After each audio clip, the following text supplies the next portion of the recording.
Hi hello అండి. Welcome to my channel.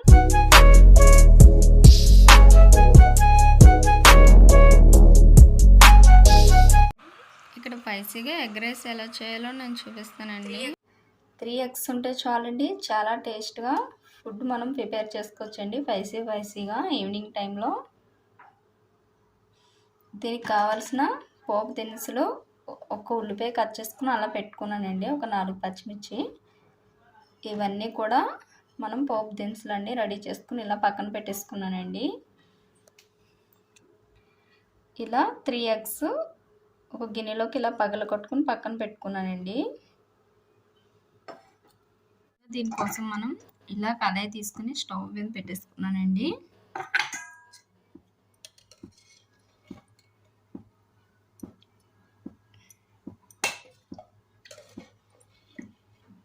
ఒక 2 డొక్కులు oil పోసుకున్నానండి నేను.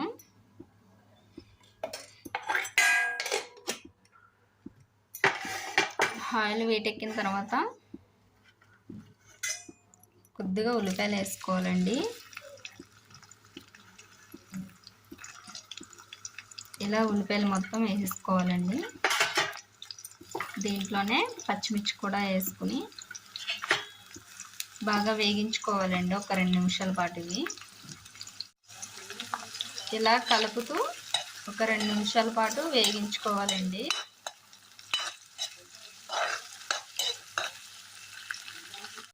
ఇలా ఒక 2 నిమిషాలు వేగిన తర్వాత మనం ముందుగా పక్కన పెట్టుకున్న పల్లీలు వేసుకోవాలండి. ఇలా పచ్చెనపప్పు పల్లీలు కలిపి వేసుకోవాలండి. ఇలా వేసుకుని లైట్ గోల్డ్ రంగు వచ్చేదాకా వేగించుకోవాలండి. ఇలాగా కలుపుకుంటూ గోల్డ్ రంగు వచ్చేదాకా వేగించుకోవాలండి మొత్తం.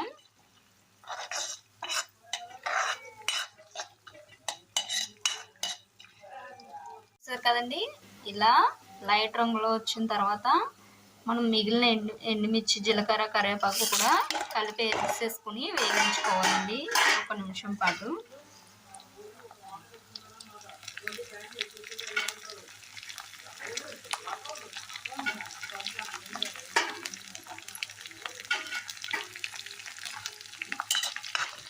ఇలా కలుపుకుంటూ 1 నిమిషం వేగించుకోవాలండి.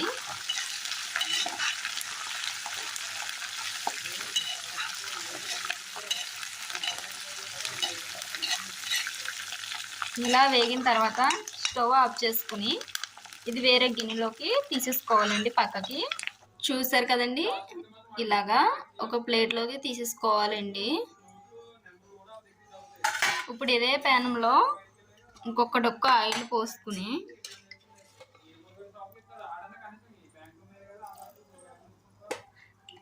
ఇలా వేసుకుని మనం ముందుగా పక్కన 3 ఎగ్స్ పగల కొట్టుకుని పెట్టుకున్నాం కదండి, అవి దీంట్లో వేసేసుకోవాలండి.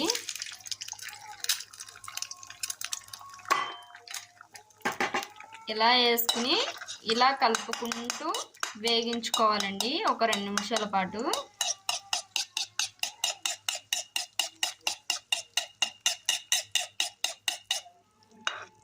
చూసారు కదండి, మొత్తం ఎల్లో కలర్ సొన మొత్తం కలిసిపోయిందండి, వైట్ ఎల్లోని.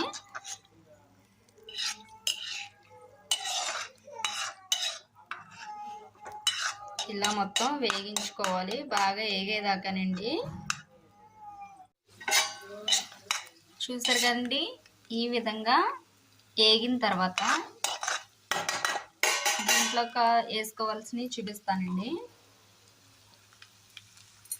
లైట్గా అల్లం పేస్ట్ వేసుకుని బాగా పచ్చివాసన పోయేదాకా వేగించుకోవాలండి. దీంట్లోనే ఒక 2 నిమిషాల పాటు మొత్తం కలిసేలా కలుపుకోవాలండి. ఇలాగా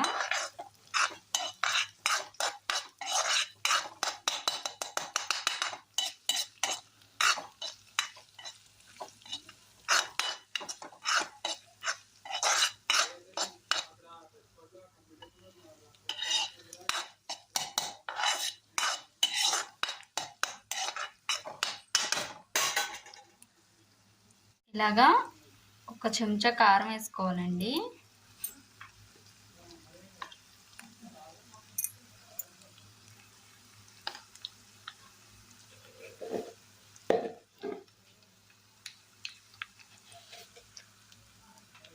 ఇలాగా చికెన్ మసాలా కూడా వేసుకోవాలండి. కొద్దిగా ధనియాల పౌడర్ అండి,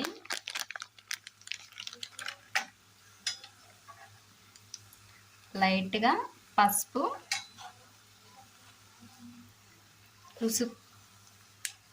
రుచికి సరిపడా ఉప్పు వేసుకోవాలండి. ఇలా వేసుకుని ఇవన్నీ బాగా కలిసేలా కలుపుకొని ఒక్క 2 నిమిషాలు వేగించుకోవాలండి. దీంట్లో ఇలా మొత్తం కలిసేలా కలుపుకోవాలండి.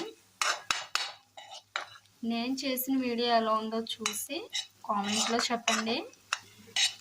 ఈ విధంగా వేగిన తర్వాత మనం ఇలా రైస్ ఒక ప్లేట్లోకి తీసుకుని దీంట్లో వేసుకోవాలండి. మొత్తం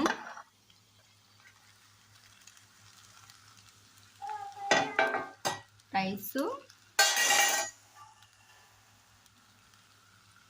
అలాగే మనం ముందుగా పక్కన పెట్టుకున్న పోపులు కూడా దీంట్లో వేసేసుకోవాలండి. ఇవన్నీ బాగా కలిసేలా కలుపుకోవాలండి.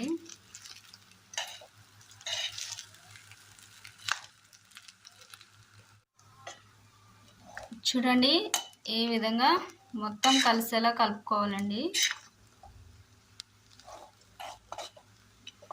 నేను చేసినట్టు కనుక చేస్తే చాలా టేస్ట్గా వస్తుందండి.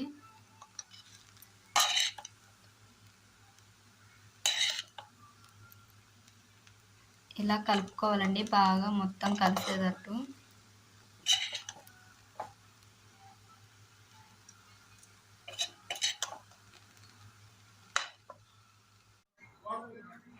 చూసారు కదండి, తక్కువ టైమింగ్లో 3 eggsతో రైస్ భలే రెడీ అయిపోయిందండి. కలర్ఫుల్గా చాలా టేస్ట్గా ఉంటుందండి. నేను చేసినట్టు కనుక చేస్తే చూసి ఊరికనే వదిలేకండి. ఒక లైక్, ఒక కామెంటు, సబ్స్క్రైబ్ చేసుకోండి మై ఛానల్ని. ప్లీజ్ అండి, సపోర్ట్ చేయండి.